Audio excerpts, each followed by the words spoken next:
welcome to the channel. Don't forget to subscribe and hit the like button so you don't miss any more shocking and captivating stories. Enjoy watching.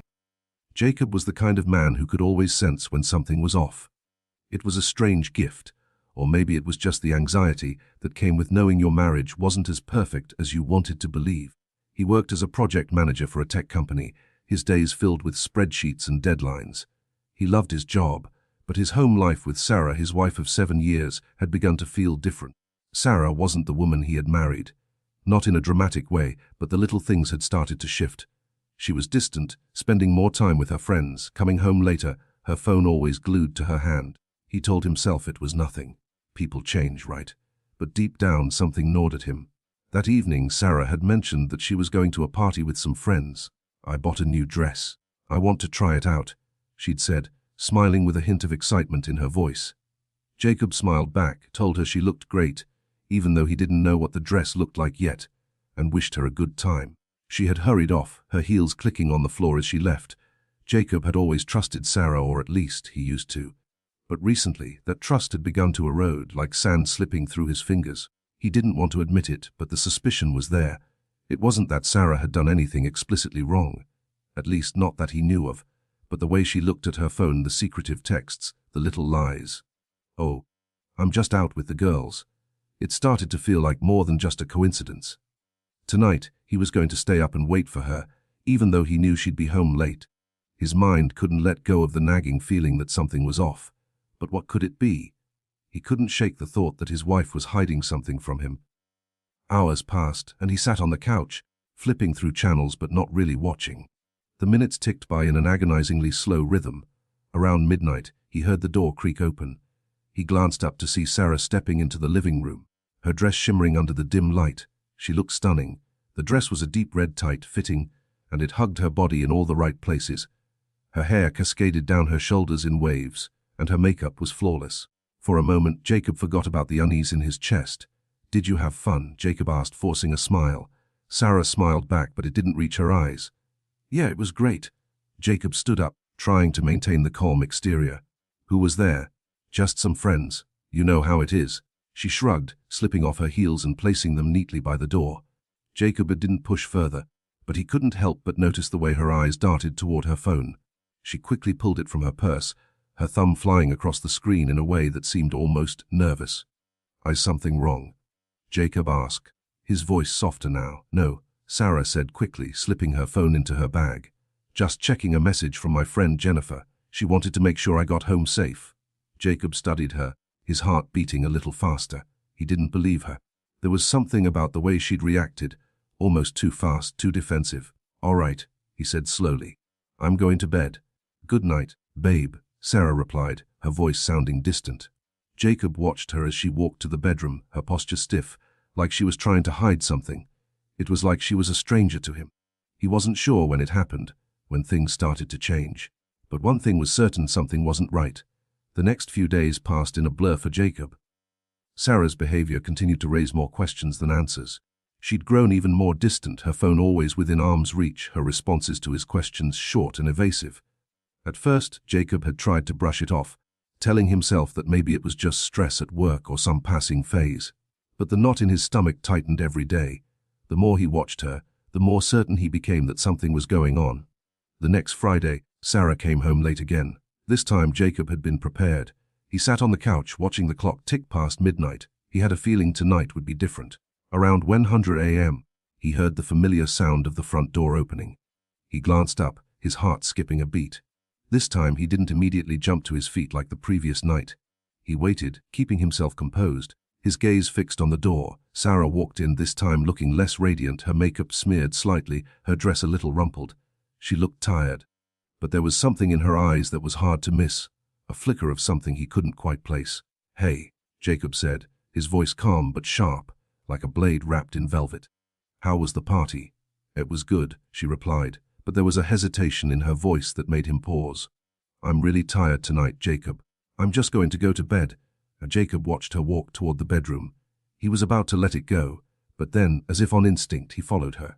His feet were light, but his heart was heavy, and a part of him wanted to call out to her, to demand the truth.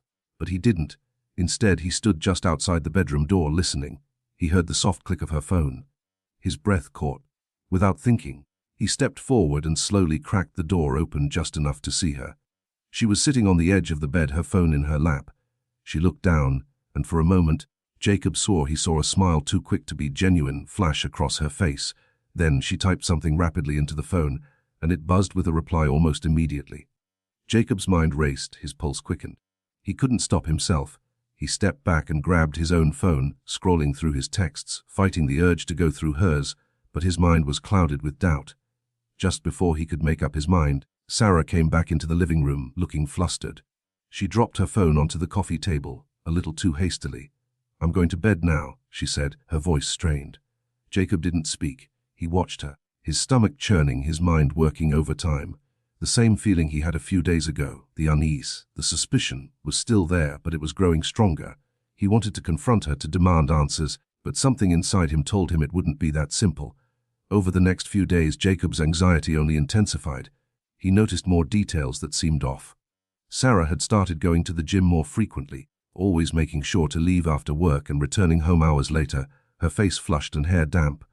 It wasn't unusual for her to exercise, but the timing, always at night, always when he was alone, felt deliberate. The final straw came the next Saturday. Jacob had decided to follow her. He knew it was wrong, but his mind was clouded by doubt. If Sarah was being honest, why did she keep disappearing? Why the secretive texts? The smile that was too quick to be genuine. So, he waited until she left for her usual gym session after work. He didn't even need to question it this time. He grabbed his coat and followed her, staying a few paces behind, careful not to be seen. She drove through the city, making an unexpected stop in a part of town he didn't recognize. Jacob's heart raced as she pulled into the parking lot of a hotel. He couldn't believe what he was seeing. Sarah, his wife, was at a hotel. He parked down the street out of sight and waited. For a long moment he was frozen, staring at the hotel. His mind was a whirlwind of questions. What was she doing here? Was she meeting someone? It was almost unbearable to wait, but he didn't want to jump to conclusions. He needed to be sure.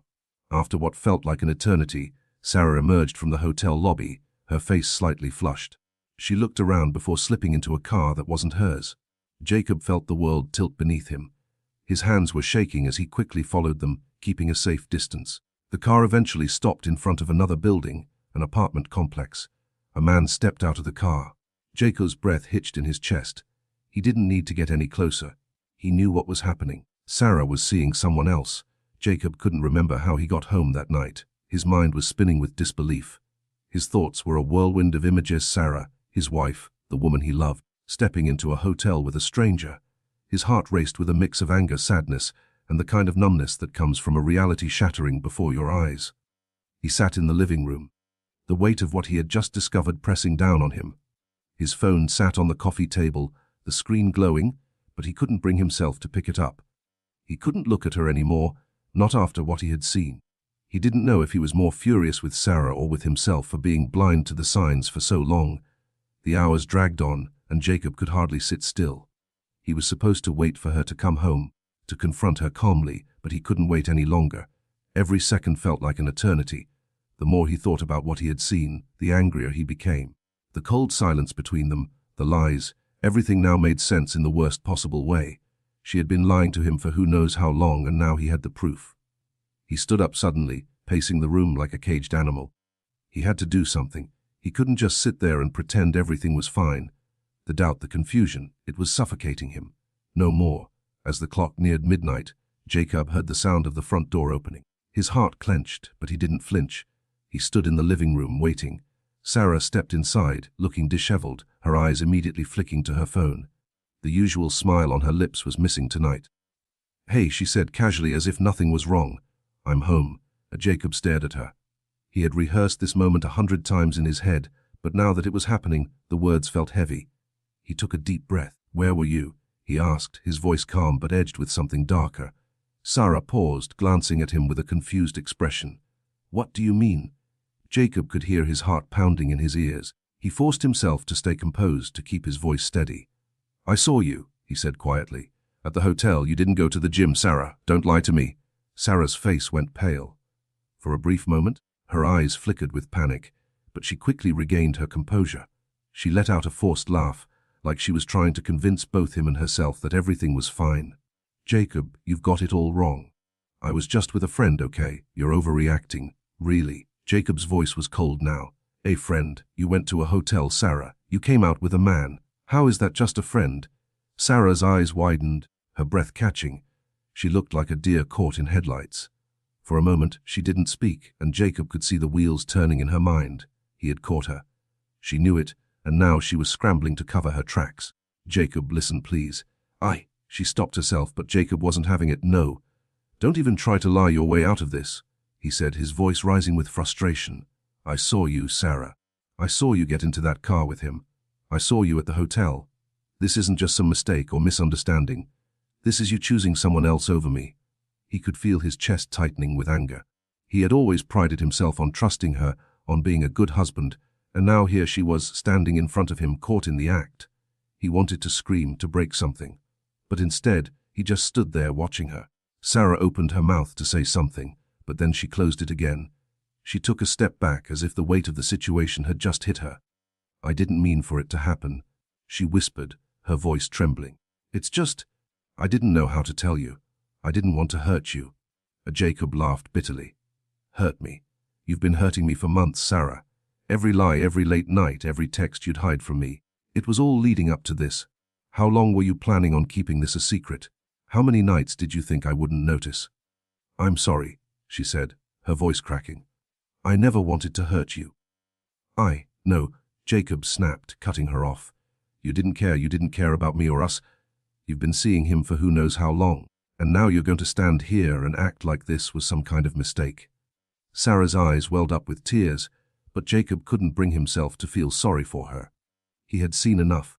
I don't know when this started, Jacob continued, his voice shaking with anger. But I know this is over. We're done. For a moment, they just stood there, the weight of his words hanging in the air like a suffocating cloud. Sarah's face crumpled and she started to cry, but Jacob couldn't bring himself to feel anything but relief. A twisted sense of relief, but relief nonetheless. I'm sorry, Jacob, I really am, she whispered, her voice barely audible through the sobs. He didn't reply, he couldn't. I want a divorce, he said flatly. The words were like a blade cutting through the tension between them. I want it to be over. The divorce was final just a few months later. The legal proceedings had been fast, almost too fast, considering the emotional wreckage left in their wake. Jacob couldn't say he was surprised by Sarah's reaction to the separation. She had tried to fight it at first, begging him to reconsider, pleading with him to give their marriage another chance, but Jacob had made up his mind. He had seen enough. Her betrayal was final. There was no going back. The day the divorce was finalized, Jacob stood in front of the courthouse, a quiet weight pressing down on his chest. It wasn't relief that he felt. It was something else, a cold numbness that had settled deep within him. He had spent the last few months trying to understand everything, trying to make sense of the woman he thought he knew, and in the end, all he could feel was the absence of her. The silence of what they had been was louder than any anger he could have felt. He'd spent weeks packing up their life together. He moved into a small apartment on the other side of town, far from the house he had shared with Sarah. The walls were bare, the furniture minimal. It wasn't home, not yet, but it was his. The first few days were the hardest. Every corner he turned, every moment of silence in the apartment, he expected to hear her voice. But then the days blurred together and the pain started to fade. Slowly, he began to rebuild his life. It wasn't easy, and there were nights when he lay awake, staring at the ceiling, wondering what went wrong, wondering where he had failed. But he knew deep down that the failure hadn't been his. It had been hers. She had chosen someone else, and that was something he couldn't forgive. Sarah tried to contact him multiple times after the divorce. She sent him long, tearful texts, apologizing for what she had done, explaining that it had been a mistake, that she was sorry for betraying him. But Jacob couldn't find it in himself to answer her. How could he? After everything, after all the lies, there was nothing left to say. Then, one night, just as Jacob had started to find some semblance of peace in his new life, he ran into Sarah at a coffee shop. It was an accident. He hadn't expected to see her, not this soon. She looked different, somehow, more polished, more put together. She was sitting alone at a table by the window, sipping her coffee, her eyes distant. But when she saw him, her face fell. "Jacob," she said quietly, almost as if she hadn't expected him to be there. "I didn't think I'd run into you." But Jacob's heart skipped a beat, but he forced himself to stay calm. He didn't want to feel anything for her anymore. He had moved on, or at least, that's what he told himself. "Yeah, it's been a while. he replied, his voice distant, guarded. For a moment neither of them spoke. The awkwardness was palpable, but neither knew how to break the silence. Finally Sarah spoke, her voice quieter now, almost hesitant. "I've been seeing a therapist," she said, looking down at her coffee. "I've been trying to figure out why I did what I did. Why I hurt you. I never meant for any of it to happen." Jacob didn't respond right away. He wanted to be angry, but he was too tired. Too worn out from all the emotions. "I don't know what you want from me, Sarah. I'm not angry anymore. I don't think I can be angry. I'm just done." "I understand," she said softly, her voice cracking. "But I'm sorry, Jacob. I'll always be sorry." He looked at her for a long time, his eyes scanning her face. She looked like a stranger, like a woman who had once meant everything to him, but who was now just a ghost of the past. "I hope you find what you're looking for, Sarah," Jacob said, his tone final. "But I can't be part of your life anymore. I've moved on." She nodded, the tears finally spilling over. I know. Jacob stood up slowly, glancing at her one last time. "Goodbye, Sarah." And with that, he walked out of the coffee shop. It wasn't a dramatic exit. There were no angry words, no final, passionate confrontation. It was simply the end of something that had died long before he had ever allowed himself to face it. Months passed, and Jacob's life began to settle into a new rhythm. The pain of betrayal slowly faded, replaced by the quiet satisfaction of knowing that he was in control of his own future. He started dating again, cautiously at first, but eventually opening up to the idea of trust and love once more. It was a slow process, but he had learned not to rush it. Sarah, on the other hand, had tried to pick up the pieces of her life. She had started seeing the man from the hotel more seriously, though Jacob couldn't bring himself to care anymore. Her actions were no longer his concern. In the end, Jacob realized something important. Sometimes, betrayal isn't the end of the world. It's just the end of one chapter. And as painful as it had been, he had learned to walk away, to let go, and to move on. He had learned that he could survive, that he could rebuild, and that he was better off on his own than living in a lie. And in the silence of his new apartment, with the weight of the past behind him, Jacob finally felt free. The end.